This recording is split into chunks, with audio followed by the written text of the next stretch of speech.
c'est un moment unique, les choses autour n'existent plus, quoi. Vous oubliez tout, tous vos soucis. Ça y est, ça fait 9 mois qu'elle est en nous, qu'on la sent bouger. Puis ça y est, c'est vrai, en fait, elle est vraiment là. C'est magnifique, c'est magnifique.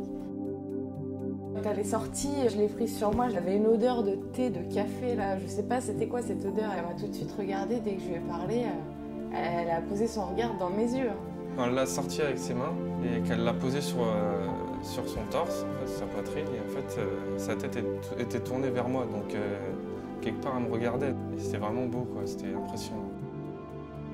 Depuis la naissance, les choses ont changé. Quand elle sourit, elle gazouille, elle parle avec ses petites poupées, elle est vachement éveillée. Elle a vachement évolué, quoi. Tout le monde le voit à l'extérieur.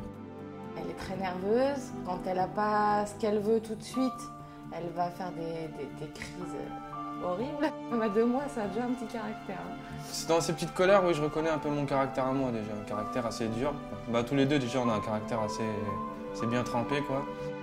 J'ai tout de suite senti papa, il est dans ses bras, il s'en occupe, il n'hésite pas à changer les couches, à donner le biberon, à faire les bains, à se lever la nuit s'il le faut. Il lui parle, il l'inclut à notre vie de tous les jours.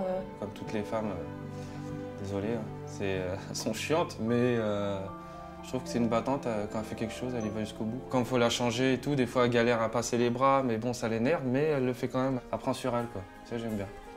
La première semaine, j'étais complètement perdue. Quand elle pleurait, je ne savais pas pourquoi. Puis plus les semaines passent, on sait comment la calmer, on sait pourquoi elle pleure, on sait si elle pleure, si c'est pour manger, si c'est parce qu'elle a chaud. C'est plutôt ma femme qui arrive mieux à comprendre que moi. Quand elle pleure, c'est où elle a faim, où elle a un peu besoin d'être changée, où elle a besoin d'un câlin, où elle est fatiguée, elle a envie de dormir. J'arrive quand même à trouver. Ouais. Par rapport à la famille, bah, ça m'a calmé beaucoup de tensions. Tous étaient heureux, la grand-mère complètement gaga, l'arrière-grand-mère n'en parlons pas. Ça a réuni beaucoup de personnes aussi et ça a fait du bien, quoi. C'est comme un courant d'air frais. Je pense à un deuxième enfant, mais on laisse déjà Elia grandir. J'ai l'envie encore d'être enceinte, de sentir un bébé, d'accoucher, mais pas maintenant. Vous êtes stressé, vous avez toute sa journée, vous la prenez hop sur le torse et pendant quelques minutes et ça vous calme, ça vous apaise. C'est radical, hein, c'est mieux qu'un médicament.